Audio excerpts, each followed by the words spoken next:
Bismillahirrahmanirrahim. Assalamualaikum warahmatullahi wabarakatuh. Alhamdulillahirabbil alamin. Walladzi arsala rasulahu bil huda wa dinil haqq liyudhhirahu 'ala dini kullih. Wa kafaa billahi syahida. Wa asyhadu an la ilaha illallah wahdahu la syarikalah wa asyhadu anna Muhammadan abduhu wa rasuluh. Allahumma shalli ala Muhammad wa ala alihi wa ashabihi wa man tabi'ahum bi ihsanin ila yaumiddin. Ya ayyuhalladzina amanu taqullaha haqqa tuqatih wa la tamutunna illa wa antum muslimun wa ba'du. Fa inna asdaqal hadisi kitabullah wa khairal hadyi hadyu Muhammadin sallallahu alaihi wasallam. Syarrul umuri muhdatsatuha fa inna kulla muhdatsatin bid'ah wa kulla bid'atin dhalalah wa kulla dhalalatin finnar. Ayyuhal ikhwah, azza Allah subhanahu wa ta'ala. Alhamdulillah, ayat demi ayat dari surah At-Taubah kajian di majelis ini telah kita selesaikan kesempatan kemarin.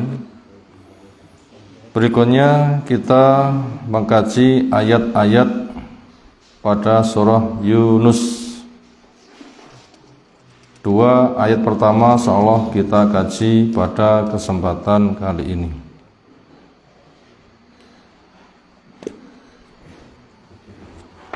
Di tafsir Jalalain halaman yang ke-170 bagian depan, insyaallah nanti akan berlanjut ke halaman 171.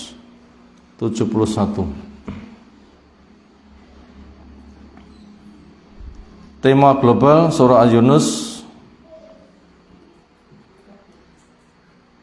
memberikan pembuktian akan adanya wahyu, adanya kerasulan,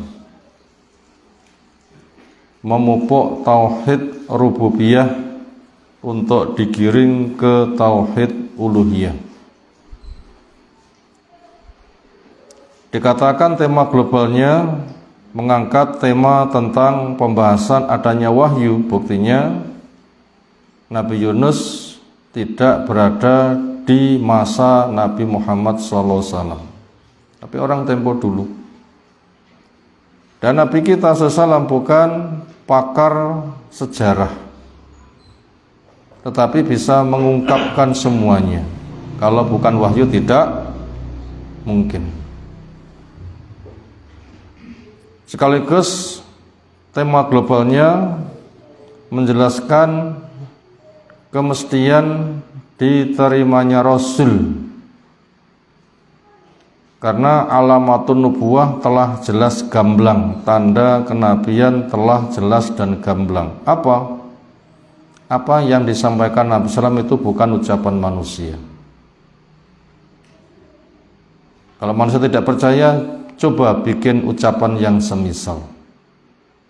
Kamu nggak bisa panggil teman-temanmu, pakarmu, semuanya untuk bekerja sama membuat hal yang semisal. Bila nggak bisa, itu perwujudan, memang tanda kenabian, betul-betul mendapatkan wahyu. Tema global juga membahas tentang tauhid rububiyah yang setiap manusia telah mendapatkan pembekalan. Karena itu merupakan bawaan, semisal garam itu asin, itu bawaan. Gula itu manis, itu bawaan. Manusia punya pengakuan adanya Allah Sang Pencipta, itu juga bawaan. Itu dikokohkan untuk digiring menuju kepada tauhid uluhiyah. Artinya bila sudah kamu mengenal keberadaan Allah, Allah itu mencipta juga mengatur. Kamu dicipta maka supaya siap diatur. Dan kamu pun juga ingin ketemu kepada penciptamu. Adanya itu di surga bisa kamu lihat. Maka sekarang carilah bekal untuk karcis tiket masuk surga. Maka terimalah kehadiran Rasul yang membimbing kepada itu semuanya. Kurang lebih tema globalnya seperti itu. Sekarang kita mulai. A'udzu billahi minasy syaithanir rajim.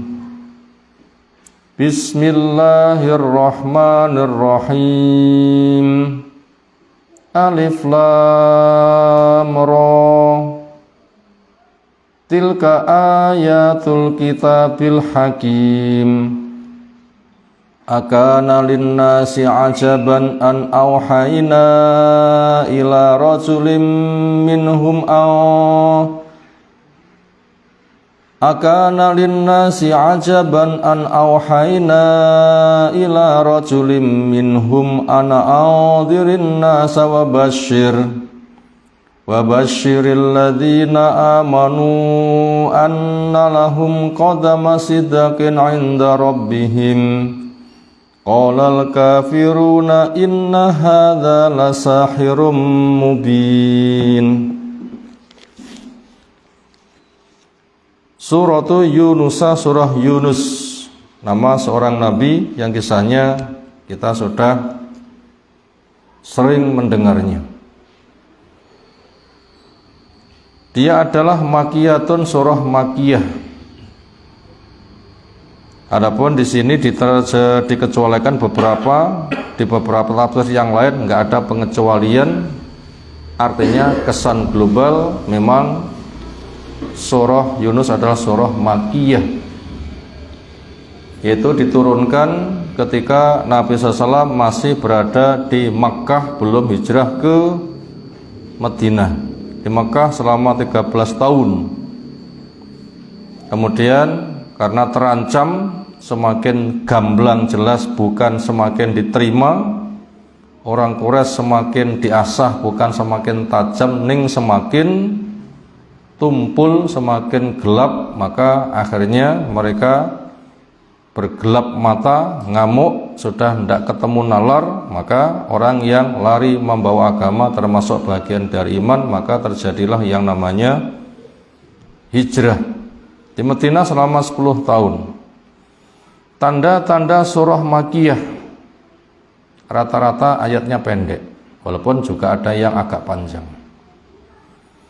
Yang kedua, nada bahasanya ringkes tapi tegas. Kenapa? Karena yang didakwai senang membantah, otomatis jawabannya juga tegas sesuai dengan gaya bantahan. Yang ketiga, tema yang diangkat mengokohkan tentang tauhid rububiyah untuk digiring kepada tauhid uluhiyah. Tema yang dibahas juga banyak mengangkat tentang hari akhir, karena untuk mengasah akal ada awal, ada akhir. Bila sudah ada awal, lengkapi dengan yang akhir. Yang awal dengan akalmu relatif cukup, yang akhir tanpa wahyu tidak mungkin bisa.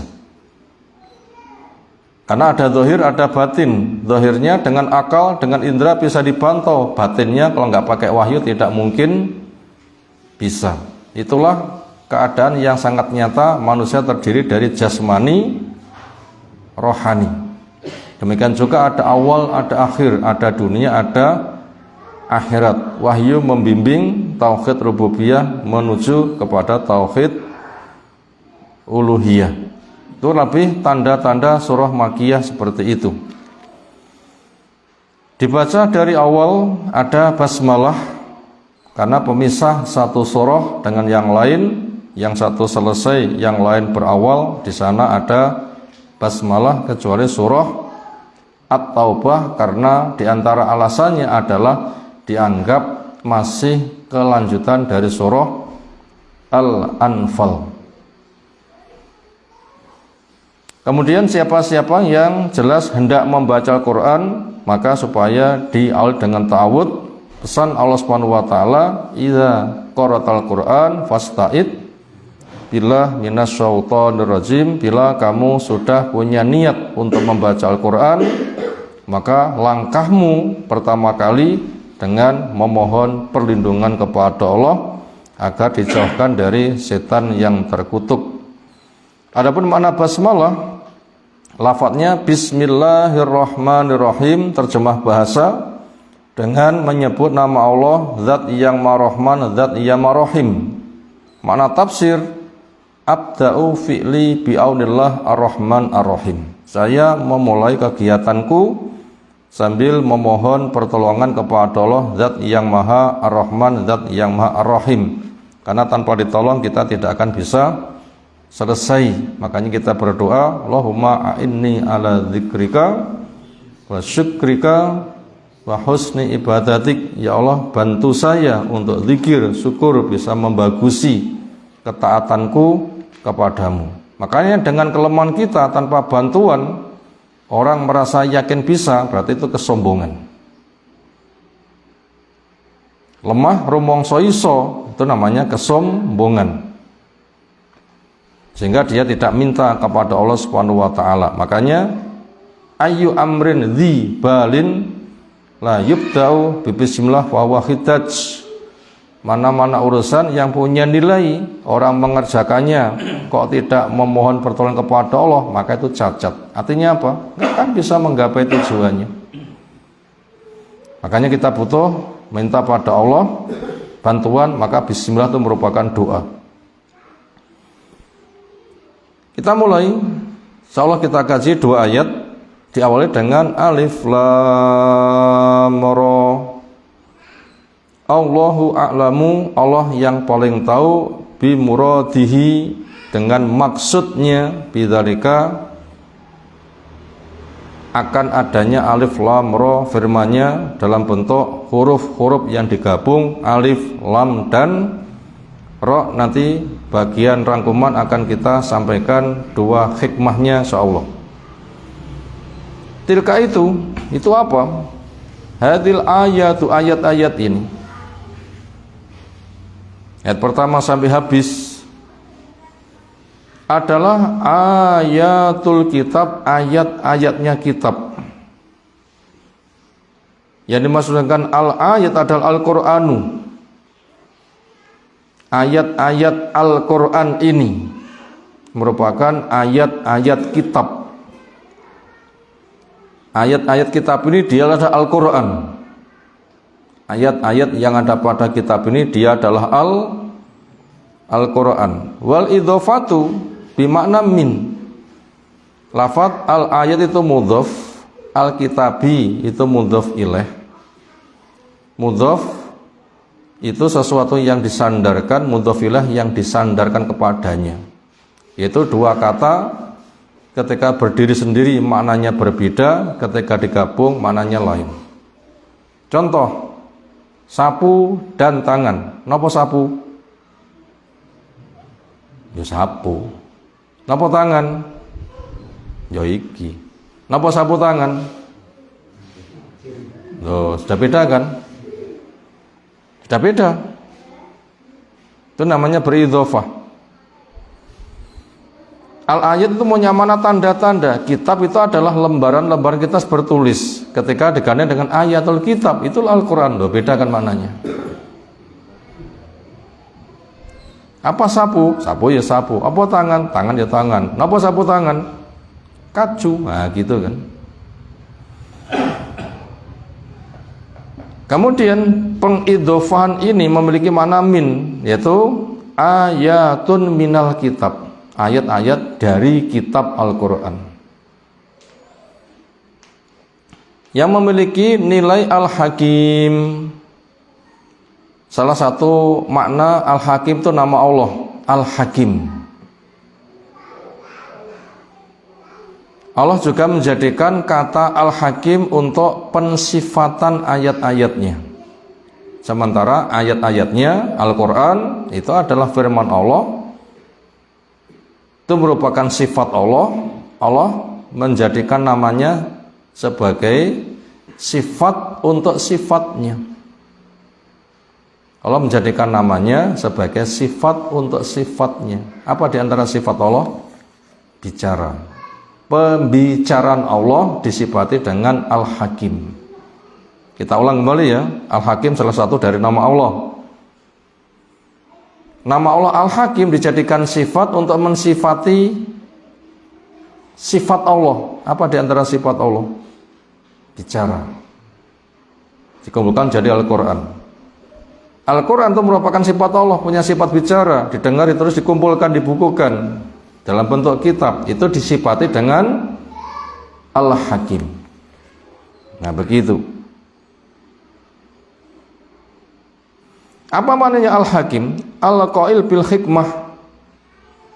Allah itu ketika bicara penuh dengan faidah. Nah, tafsiran ini saya ambil dari Aisar Tafasir. Yaitu ditafsirkan dengan Al-Hakim, yaitu Al-Qail bil hikmah. Allah itu bila bicara penuh dengan hikmah, penuh dengan faidah. Lek tiang ngomong buatan wonten faidah ini ku jenenge napa? Umuk terus napa malih? Ngedobos napa malih? Omong klobot napa malih? Napa? Kompo.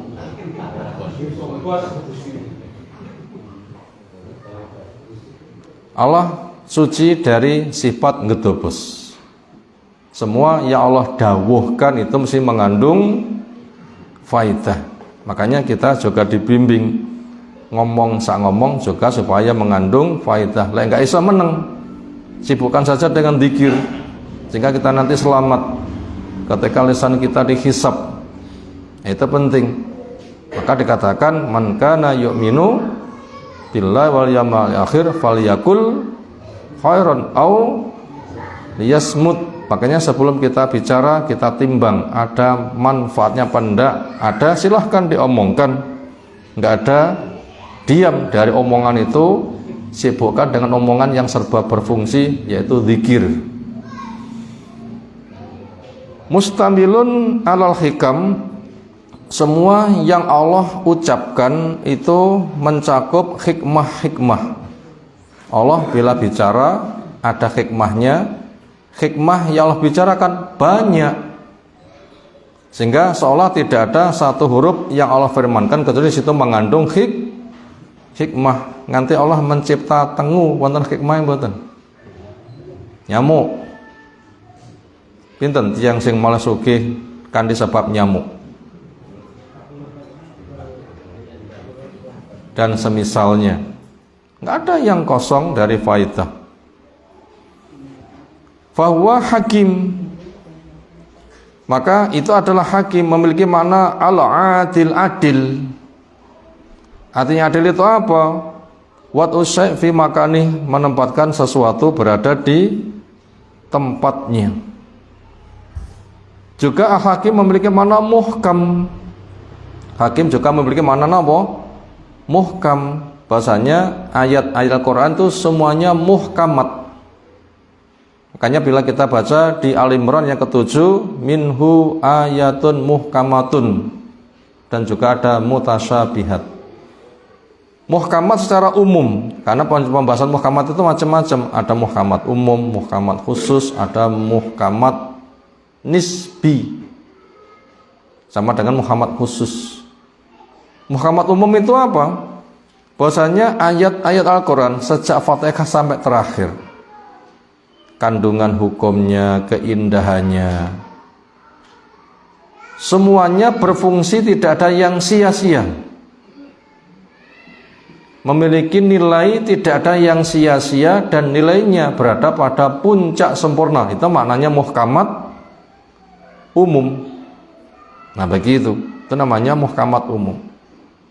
Kalau digandengkan dengan mutasabih, yaitu mutasabih umum, bobot kesempurnaan satu ayat dengan bobot satu yang dengan yang lain itu nilainya sepadan. Mutasabih itu serupa. Itu memiliki makna serupa mutasabih secara umum. Ini termasuk bagian dari menyelami ilmu usul tafsir. Pembahasan muhkamat mutasabih itu penting. Salah satu sisi maknanya begitu. Kemudian sasaran utama adanya muhkamat mutasabih kepada mana yang kedua, ini untuk menghadapi penyimpangan-penyimpangan orang yang sering menyimpangkan maka dengan diketahui seluk-beluk muhkamat mutasabih nanti bisa membongkar penyimpangan orang-orang yang nyimpang. Karena orang yang nyimpang menggunakan ayat yang mutasabih sebagai rujukan untuk dipalingkan makna, mengikuti hawa nafsu, lalu timbul fitnah. Di situ namanya terjadi subhat, penampilan seolah agama tapi bukan. Nah, maka untuk membongkar gaya musuh seperti itu dengan diselami tentang makna muhkamat khusus, mutasabih khusus. Tapi yang dibahas di sini adalah muhkamat yang bersifat umum, yaitu bernilai sempurna, berada pada puncaknya, tidak ada hukum yang bernilai sia-sia. Sampai kita ambil contoh, Allah mencipta yang namanya nyamuk, itu ternyata faedahnya sangat luar biasa. Akana linnasi ajaban. Akana apakah ada linnasi buat manusia, yaitu ahli makata, apakah ada, apakah pantas buat penduduk Mekah. Dikatakan manusia secara umum. Kenapa kok dikatakan penduduk Mekah? Itu pertama kali yang mendapatkan arahan dengan turunnya ayat ini. Penduduk Mekah, apakah pantas buat kamu? Nah begitu. Dan nanti yang lain juga sama, manusia yang punya gaya koyok gaya ini penduduk Mekah yang merasa aneh dengan adanya wahyu. Sinten penduduk Mekah dituruni wahyu kok merasa aneh?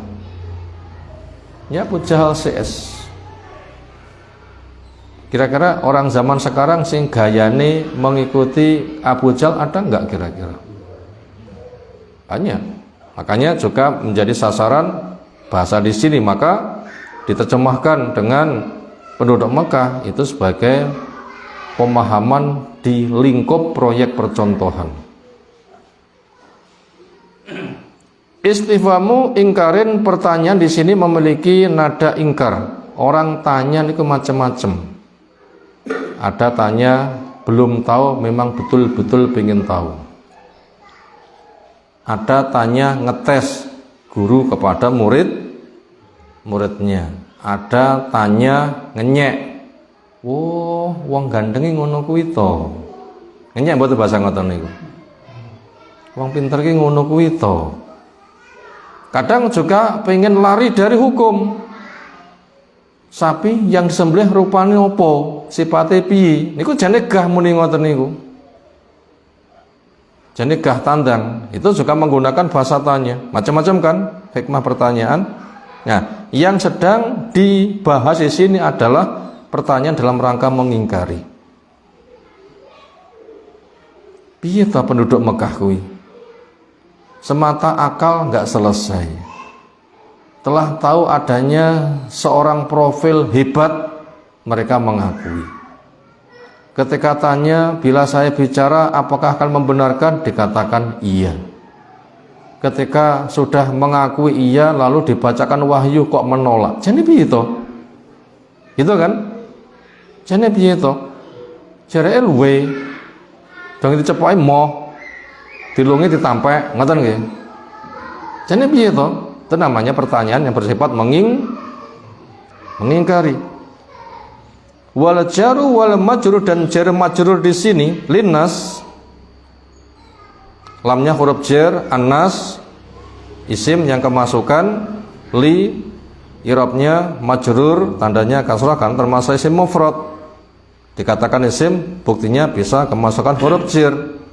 Susunan jar majrur di sini merupakan hal menceritakan tentang keadaan min qauli ajaban, mengherankan, wong ke aneh. Sapa? Buat manusia. Jadi manusia ngono ki aneh. Lek sikapait seperti itu, sifatnya seperti itu. Lafaz ajaban itu binasbi dinasabkan. Kenapa? Khobaru kana, khobarnya kana. Wabirofi, dan juga ada yang membaca rofa, akana anasu, merupakan ismuha isim. Jadi mutada khobar, mutada kemasukan kana namanya isim kana, khobarnya menjadi khobarnya kana.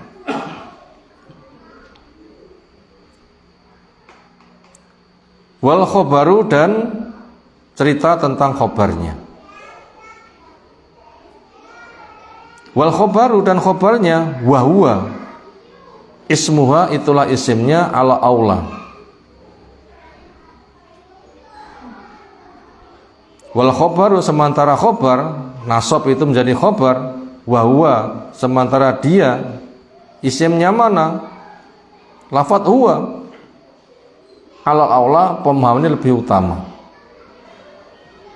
Sehingga dari beberapa telaah tentang i'rabnya itu dibaca anasu atau dibaca annasa.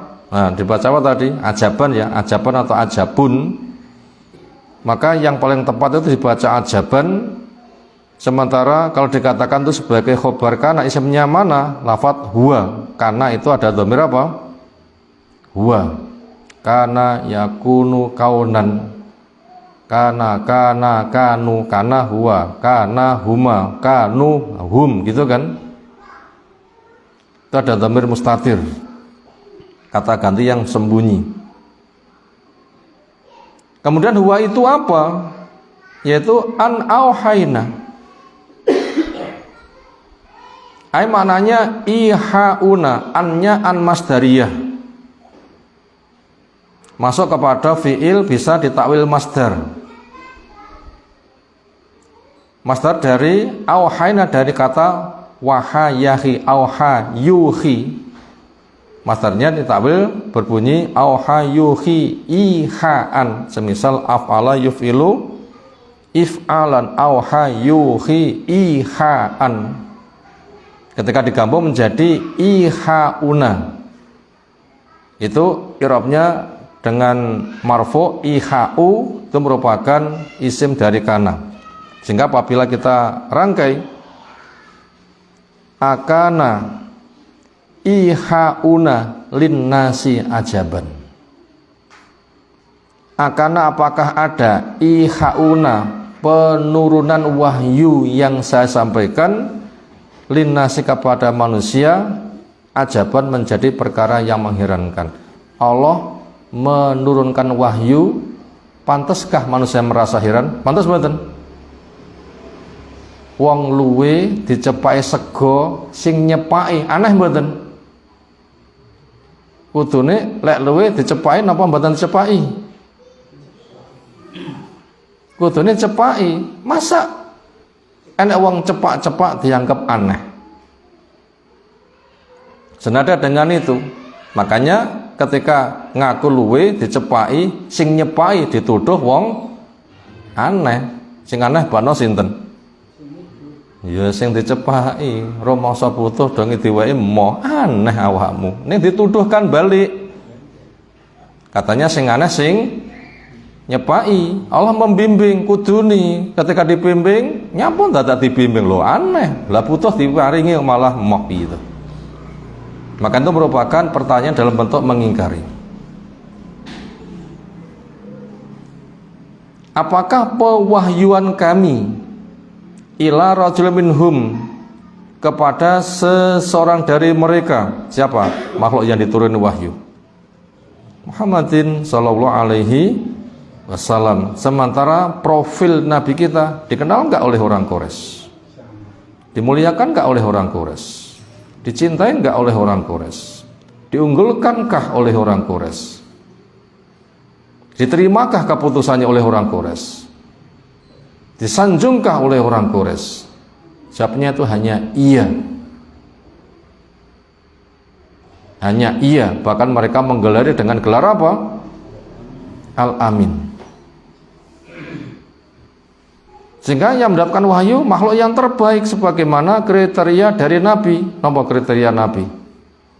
Harus lanang, terbaik. Jangankan manusia memilih, Allah saja memilih. Kemudian dituruni wahyu, pantas kan? Nah begitu, pantas kan? Tapi mengapa mereka itu merasa aneh?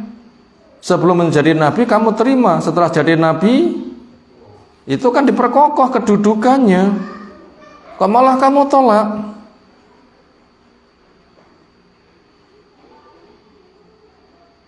Nah, senada dengan itu, luwe jek iso tandang, warak malah nglili. Pantes mboten? Ya kudune luwe jek iso tandang, warak ya tambah rasa, kan kudune begitu kan. Orang disumbang iso mandi disumbang, loh tambah mendapatkan modal tambah. Tapi kenapa mereka tuh kok malah menolak? Disitulah letak keanehan. Makanya orang kafir itu wong sing aneh, tetapi sayangnya keanehan dibalik. Mestinya mereka menyadari tapi malah dituduhkan kepada wong sing asli mulia tapi dituduh aneh. Sing aneh rumoso mulia. Itulah keanehan orang mengikuti hawa nafsu. Maka dibongkar di sini. An yang kedua di sini merupakan an mufassiratun, untuk menafsirkan isi wahyu itu apa. Yaitu andir, hei Nabi, sampaikan peringatan, khawif tentenono, sampaikan berita menakutkan anasa kepada manusia, al kafirin yang kafir, termasuk wong Quraisy yang aneh-aneh. Wong sing ngono ki sampaikan peringatan, ancaman keras bil adabi dengan siksa. Wabasyir, dan sampaikan kabar gembira. Alladzina amanu, kepada orang yang beriman, semisal Abu Bakar, Umar, Utsman, Ali, Bilal, Ammar bin Yasir, Khobab bin Arad, Abdullah bin Mas'ud, dan macam sampaikan kabar gembira kepada orang yang beriman. Annalahum, sesungguhnya buat mereka, bi annalahum, bahasanya buat mereka, qadama sidqin. Makna qadama sidqin itu adalah ajron hasanah. Apa makna qadama sidqin?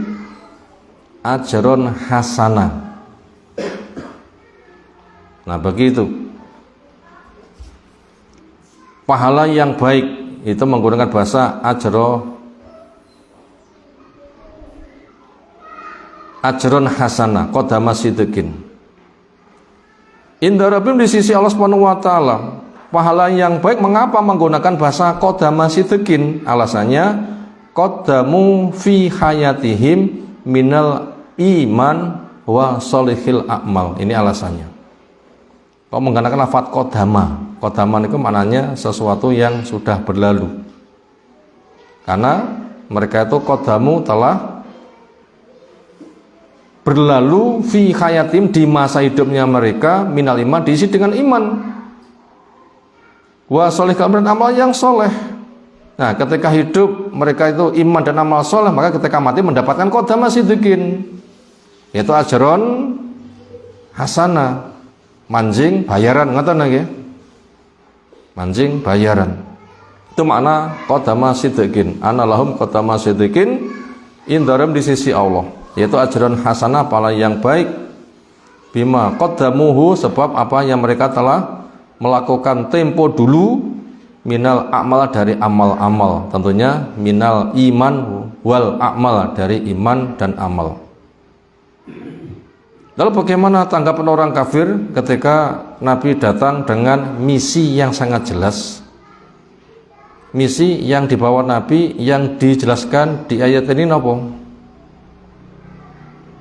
Basyiraw wa nadhiraw, penyampai kabar gembira kepada yang mengimani dan penyampai peringatan kepada yang mengkufuri. Lawang Quraisy ketika mereka membantah, mereka dinasihati supaya mereka itu tunduk, ternyata mereka membantah. Gimana bentuk bantahannya? Qalal kafiruna inna hadza lasihrun mubin. Berkatalah orang-orang kafir, sesungguhnya ini adalah tukang sihir yang sangat nyata. Itulah orang yang semula sangat diunggulkan hanya gara-gara membawa wahyu, sekarang dituduh menjadi tukang sihir. Apa kira-kira permasalahannya? Karena risalah yang dibawa tidak sama dengan hawa nafsunya. Karena risalah yang dibawa tidak sama dengan hawa nafsunya. Makanya mereka menuduh aneh, kemudian mereka mengingkari. Misalnya bila kita membaca di dalam surah Shad ayat yang ke-5, mereka mengatakan, aja'alal alihata ilahan wahidan inna hadza la syai'un ujab. Apakah si Muhammad hendak menjadikan Tuhan yang sembah itu hanya satu saja? Ini perkara yang aneh. Lah ya, masyarakat kita sudah punya tradisi Tuhan yang disembah itu banyak, kok mek siji jenenge ngowahi adat. Jane sing ngowahi adat niku sinten asline? Ya mereka. Karena asli akidah itu tauhid yang dibawa oleh Nabi Ibrahim, dilanjutkan oleh Nabi Ismail. Kemudian berketurunan, entah sampai ke berapa. Di Quraisy atau di Arab muncul raja namanya Amr bin Luhai al-Khuzai. Sinten namine? Amr bin Luhai al-Khuzai. Sakit berobat ke Syam, roh penyembahan berhala dongi mulih, ia membawa jajan. Napa jajane? Berhala. Sejak itulah terjadi patung-patung. Akhirnya bergenerasi dilanjutkan. Itulah Nabi kita mengembalikan. Loh, kok dianggap aneh? Kudune kamu itu yang aneh. Yang mengubah agama tauhid menjadi agama paganis, agama berhala. Ketika kamu sesat, Allah mengentas sendiri diutus Rasul. Ternyata Rasul yang kamu anggap aneh, kamu itu yang aneh. Makanya kalau Nabi kita dituduh aneh, maka bila kita berdakwah dituduh aneh, pantas mboten kira-kira? Nggak pantas. Pantas. Jadi ngowahi adat. Kamu sebenarnya yang ngowahi adat. Demikian juga pada masa Yaghus, Ya'uq, Suwa, Wad dan Nasr itu bertauhid. Ketika meninggal, masyarakat rumoso kelangan, lalu membuat kenangan, dipatungkan. Nah begitu, dipatungkan, kemudian disembah. Nah ketika Nabi Nuh datang, itu kan menyembuhkan dari penyimpangan mereka. Ternyata Nabi Nuh dituduh nopo? Gila. Oh sama. Maka kalau begitu sejarah kayak begitu berulang. Nabi kita juga sama. Semua Nabi juga sama. Maka apabila kita mewujudkan juga nanti dampaknya sama. Ini menunjukkan tanda-tanda kebenaran. Kita tidak pernah janjian kepada Nabi, tapi ada kesamaan. Nah kesanalah kita wajib untuk memegang teguh. Maka daripada itu apa yang sudah kita kerjakan, langkah kebenaran, betul walaupun banyak tantangan, nah kita wajib istiqomah. Kenapa? Sejak dulu ya memang seperti itu. Kemudian bahasa sanggahan mereka yang lain, sebagaimana Allah kisahkan pada surah At-Taghabun yang ke-6. Abasyaru yahdunana fakafaru wa tawalu wastaghnallah wallahu ghaniyyun hamid. Abasyaru yahdunana, apa to pantes yang menjadi pembimbing buat kita itu manusia. Akhirnya mereka kufur dan berpaling. Nah begitu dan seterusnya. Kemudian yang didakwai manusia niku lek dak ini senes manusia pantas mboten kira-kira? Sing didakwai manusia mengke dak ini kucing pantas mboten? Dak ini sapi pantas mboten? Dan ini malaikat, ya nggak mungkin. Emangnya manusia itu bisa masuk ke alam malaikat? Nggak mungkin. Andaikan toh malaikat sing ngalah, ya wis, aku tak menjelma. Ini kira-kira langsung ditampak mboten kira-kira? Iya, kono malaikat. ra butuh mangan, ra butuh ngombe, ra butuh manjing, ra repot ngopeni anak bojo. Ora ya iso. Mosok manusa dicara malaikat, ya apa sing iso? Yes, angel nggih ngadep itu penyembah hawa nafsu niku ya. Angel. Makanya kemauan mereka jangan diikuti. Kenapa? Kacau.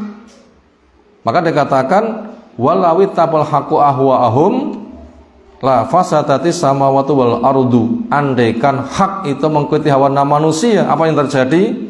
Langit bumi akan mengalami kehancuran. Makanya tegarlah di atas yang hak, raketang diarani tukang sihir, wong gendeng, nyulayani tradisi. Itu gak sekarang, keton dhisik ya ngono kuwi. Itulah alam dakwah. Itulah alam dakwah. Selamilah lek pancen uyah kuwi asin ya piye manfaate asine uyah? Kangge napa? Ya menyedapkan sayur, pengen ngoten. Rasa diuring-uring nyapu uyah kok asin. Caget, protes. Manfaatkan saja. Kenapa dakwah kok dituduh tukang sihir, orang gila? Kita nggak bisa menjawab. Seperti kita nggak bisa menjawab nyapu uyah kui asin. Memangnya alamnya dakwah ya begitu. Sebenarnya aslinya mereka sendiri itu yang jadi tukang sihir. Senada dengan itu mereka menuduh in hadza, sungguhnya ini Al-Quran ini inna hadza al-mustamil ala dzal, yang mencakup bisa begitu, la sihrun mubin, sungguh sihir yang sangat gamblang, bayin. Wa fikiratin, di bacaan yang lain la sahirun. Al-musaru, yang dituduh tukang sihir itu siapa? Yaitu an-nabiyyu sallallahu alaihi wasallam. Selesai 2 ayat bersama tafsir global dari beberapa tafsir terbaca, sebagian tersampai untuk memudahkan pemahaman. Sekarang terjemah global. Allah mengamali dengan alif lam ra, Allah yang paling tahu maknanya. Itu ayat-ayat adalah ayat-ayat kitab yang selalu mengandung hukum, nggak ada yang sia-sia. Adakah kami menurunkan wahyu kepada seseorang di antara mereka, kepada yang menentang diingatkan, kepada yang taat untuk dapat berita kabar gembira bahwa mereka mendapatkan pahala yang di sisi Allah? Menghadapi kayak begini, manusia merasa heran. Yang mereka mengatakan ini adalah tukang sihir yang sangat nyata. Itulah terjemahnya dari 2 ayat yang telah kita baca. Sekarang kita masuk kepada rangkuman 2 ayat pertama dari surah Yunus. Rangkuman pertama, faidah adanya ayat semisal alif lam ra. Napa malih? Alif lam mim. Napa malih? Yasin, Toha, Qaf, Kaf, Ha, Ya, Ain, Shad, dan semisal. Itu faedahnya apa? 1, menimbulkan penasaran, akhirnya pengen tahu. Ini faedah pertama, menimbulkan penasaran, akhirnya mereka tuh pengen tahu. Istilahnya sakmenika napa menimbulkan penasaran itu? Caper, napa caper? Cari perhatian. Nah begitu lagi caper, cari perhatian. Makanya Allah pun juga menggunakan sistem itu. Permasalahannya apa? Permasalahannya adalah orang itu sama gembosi. Ojo tok rungokne, iki ngono ucapan tukang sihir, kamu nang rungokne nanti kesihir. Ketika dipanjang dengan alif lam ra itu enggak menyinggung apa-apa kesannya. Apa tuh alif lam ra kuwi?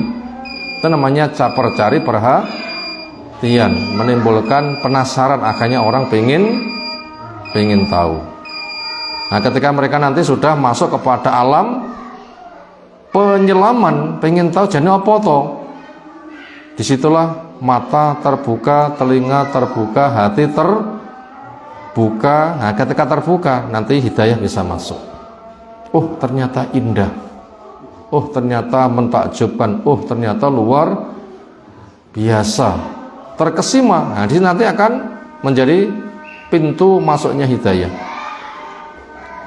Itu hikmah pertama. Lalu faidah yang kedua sebagai tantangan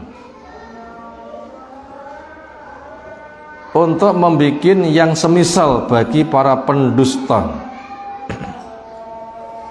Ini faidah kedua sebagai tantangan untuk membuat yang semisal bagi para pendusta. Itu faidah kedua. Jadi ketika mereka penasaran, lalu membuka mata, telinga, hati, menyelami, ketika sudah tahu, oh jebule ngono to.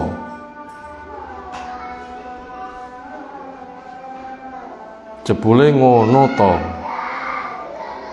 Ketika setelah yang dituju sudah jelas mereka nggak cocok,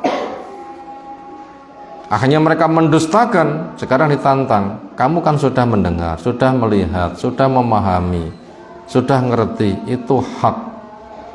Lewat jelas hak gamblang kayak begitu, kenapa kamu tidak mau menerima?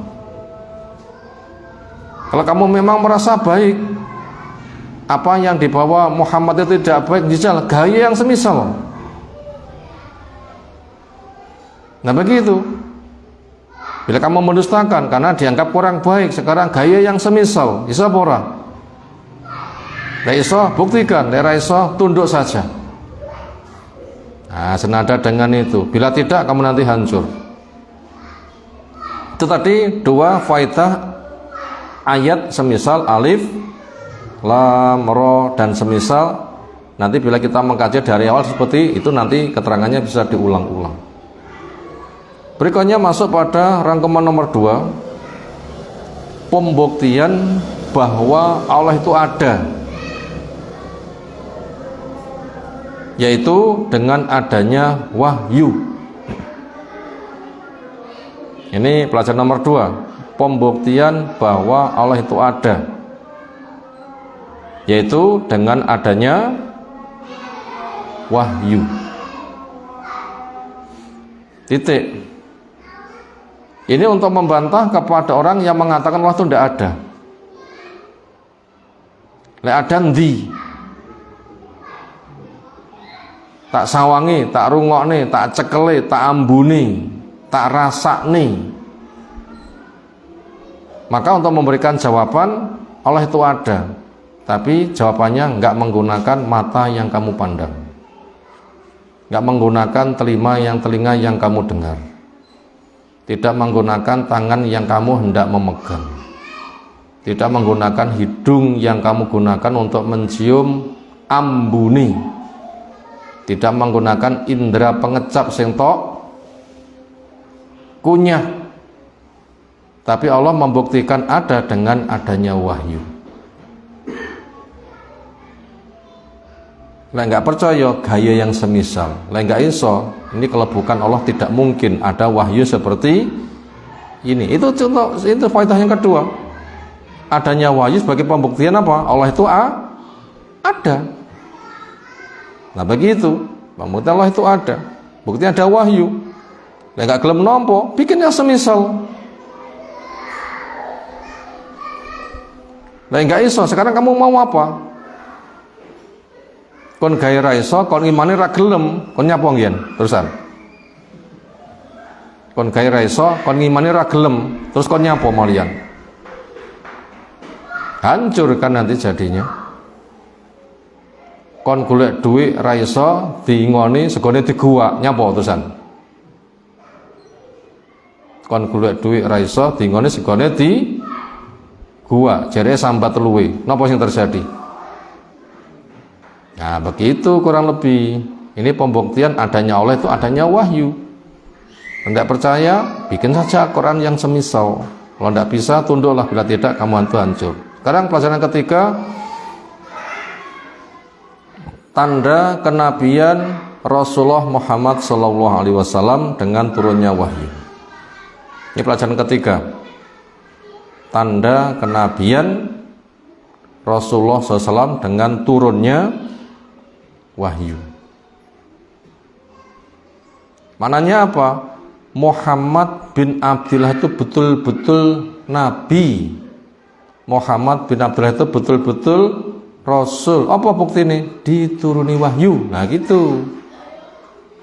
Dia itu kan buta huruf, gak bisa baca tulis, dan juga bukan orang yang berguru kepada Yahudi dan Nasoro. Ternyata bisa membawakan sesuatu yang luar biasa depan wahyu, di depan kamu. Itu kalau bukan wahyu gak mungkin. Dan itu terlalu sering yang seperti itu. Di antara yang mereka minta adalah, coba, kamu itu memang seorang nabi, bulan itu kamu belah. Terjadi enggak? Terjadi. Iqtarabatis sa'atu wa syaqqal qamar. Terbelah. Bila kita kaji panjang lebar, orang takjub. Betul itu. Termasuk kisah Isra Mi'raj. Semalaman dari Mekah ke langit ketujuh, pulang lewat Masjidil Aqsa, orang nggak percaya. Apa mungkin wong kene yang rono wis sesasi, iki sewengi rono wis bolak-balik, bahkan ngaku mudhun ke langit. Mereka nantang jejal profil Masjidil Aqsa itu kaya ngopo, tapi belum ke sana. Diceritakan dengan gamblang, ngene anune begitu. Termasuk kafilah yang sedang mengadakan perjalanan itu sudah diungkapkan karakternya gini. Ketika mulai bener. Itu kalau bukan wahyu tidak mungkin. Ini pelajaran ketiga, pembuktian tanda kenabian buat Nabi SAW dengan dituruni apa?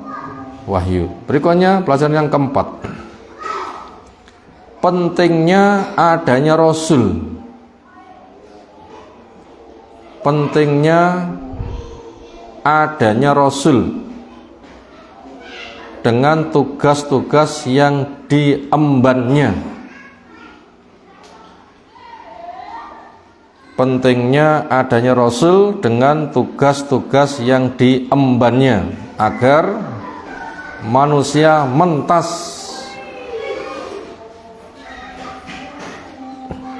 Kita ulang yang keberapa kali tadi ya? Yang keempat sekarang ya.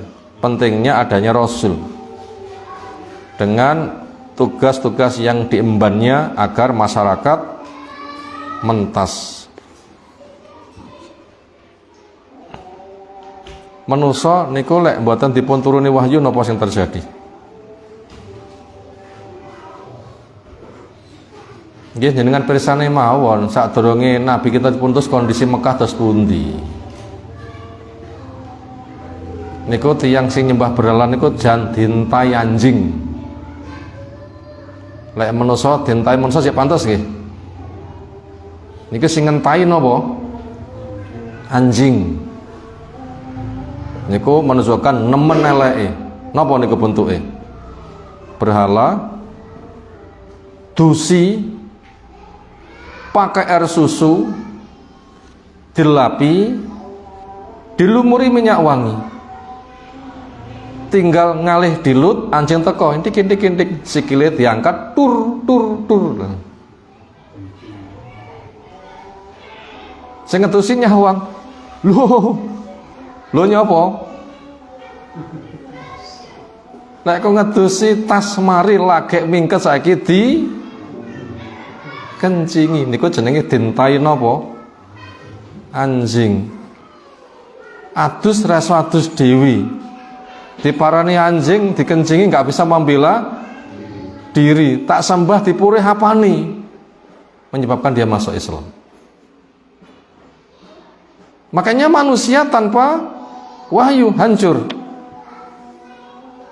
Indonesia akidah, animisme, dinamisme. Bisa apa? Dikuasai setan. Bondone entek nggih slametan. Pasang cok bakal, sapa dicepaki? Aneh. Buktikan saja sendiri yang seperti itu. Maka di sini adalah pentingnya adanya Rasul dengan tugas yang banyak untuk mengentaskan masyarakat. Pada ayat yang kita baca, tugas yang diemban Rasul wa pinten jumlahipun?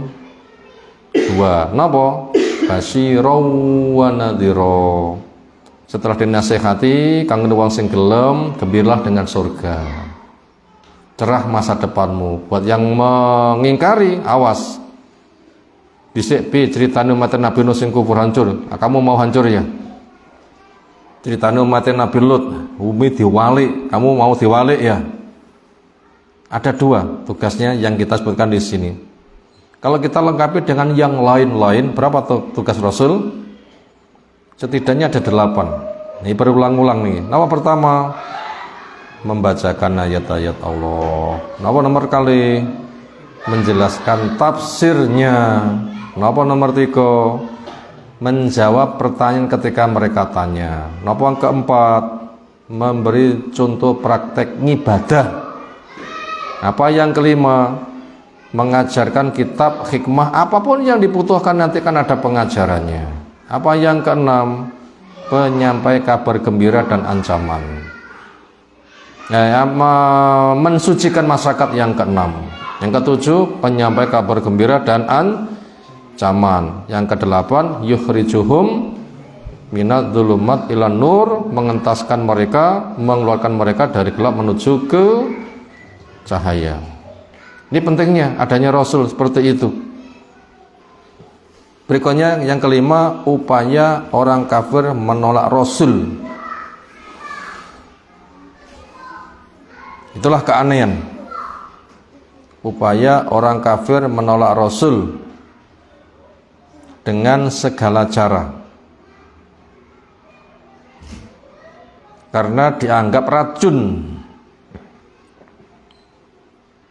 Upaya orang kafir menolak adanya Rasul dengan segala cara karena dianggap racun. Padahal dia itu adalah hidayah.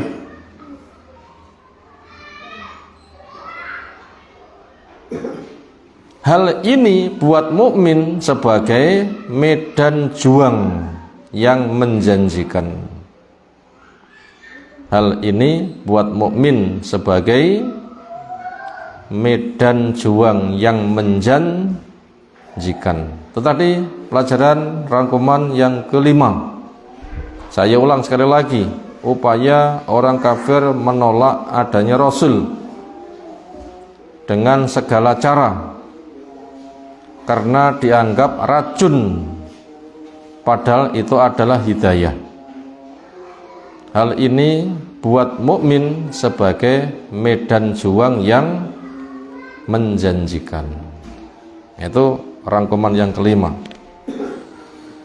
Sekarang kita urai upaya orang kafir menolak adanya Rasul dengan segala cara. Nabi begitu datang begitu gamblang, ditampa-nampa ditolak.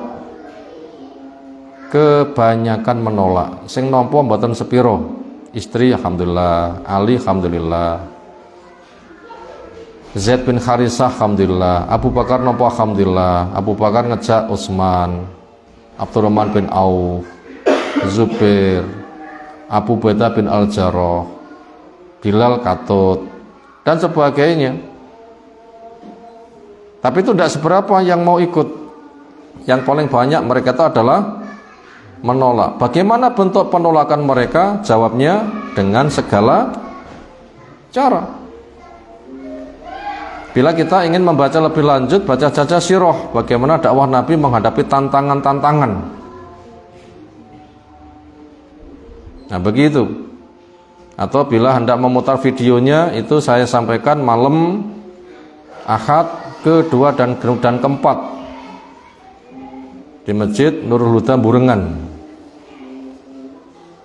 Itu temanya tema merangkum sirah. Nah silahkan nanti dibaca atau didengarkan videonya, itu bisa dilihat di sana. Luar biasa mereka menolak dengan segala cara. dianggap orang aneh, dianggap sihir, yang lain gila, kesurupan, tukang syair, bahkan ancaman fisik. Bahkan Nabi kita mengalami pemboikotan, diisolasi, diputus hubungan di sebuah tempat, digiring ke sana, ditutup, dikelilingi oleh gunung yang seolah itu tidak bisa didaki, nggak ada pasok yang bisa masuk, kayak penjara alam, biar mati pelan-pelan. Tapi begitu, itu namanya pemboikotan. Itu bisa dilihat. Itulah upaya orang kafir menolak Rasul dengan segala cara. Ini kira-kira sekarang upaya mereka untuk menghalangi dakwah itu ada atau tidak ada? Ojo ngaji nek kono, sok lek Pak mau mati dipendem kaya mendem. Nah, macem-macem yang ngoten niku bahasa-bahasane. Itu ujung-ujungnya ojo ngaji nek kono. Itu di mana-mana dakwah kita kembangkan masyarakat ngono kuwi jawabane. Sama itu. Sama. Makanya kita tidak usah merasa aneh. Padahal itu adalah hidayah. Hidayah kan yang sebenarnya hidayah. Lalu bagaimana sikap kita? Sikap kita ya sudahlah. Memang alam dakwah yang ngono kuwi. Ojo aneh lek gula ki rasane napa? Legi. Ojo aneh lek uyah ki rasane asin. Sudahlah, manfaatkan saja. Itulah medan juang yang menjanjikan. Mereka berjuang membawa kekafirannya, insya Allah kita berjuang membawa kebenaran. Makanya lomba sabar, intadiru fa ini ma'akum minal muntadir. Ngenten-tenan lek kufur ngentenonan roko, insya Allah saya mukmin, aku tak ngenteni surga. Sabar pundi kira-kira? Wah, aku ngaji ngen murah kuat ngoten kira-kira nggih. Paidu terus karo tanggoku ngoten nggih. Ya timbang paidu malaikat pilih pundi? Pilih paidu malaikat atau paidu tangga? Ya, itu sudah ada kabar gembira dan ancaman. Tinggal pilih sajalah. Disuguhi sego anget harus sego mambu, mosok pilih sego mambu. Aneh lah nggih. Nah, demikian yang kita kaji kesempatan malam hari ini. Insyaallah kelanjutan ayat kita kaji waktu depan. Bila benar dari Allah, semoga Allah memberikan kepada kita ilmu yang bermanfaat. Bila salah, memang kita banyak punya kekurangan. Semoga Allah membimbing pada kita semuanya. Ada tanggapan? Silahkan.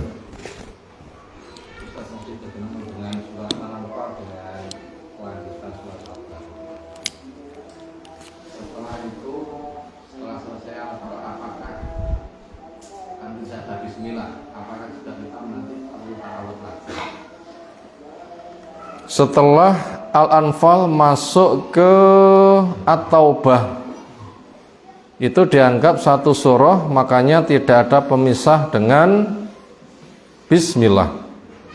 Tapi ketika selesainya Al-Anfal ke Taubah, apa membaca ta'awudz? Jawabnya tidak. Karena ta'awudz itu dibaca ketika hendak membaca. Ketika hendak, itu kan nyambung, kan sudah. Sadurunge budal ta'awudz dhisik, itu kan sebatas nyambung, makanya tidak usah disambung dengan apa? Ta'awudz, wallahu a'lam. Apalagi demikian, subhanakallahumma bihamdika asyhadu an la ilaha illa anta astaghfiruka wa atubu ilaik. Tapi nanti apabila kita buka awal taubah mulai membaca ya ta'awudz betul. Assalamualaikum warahmatullahi wabarakatuh.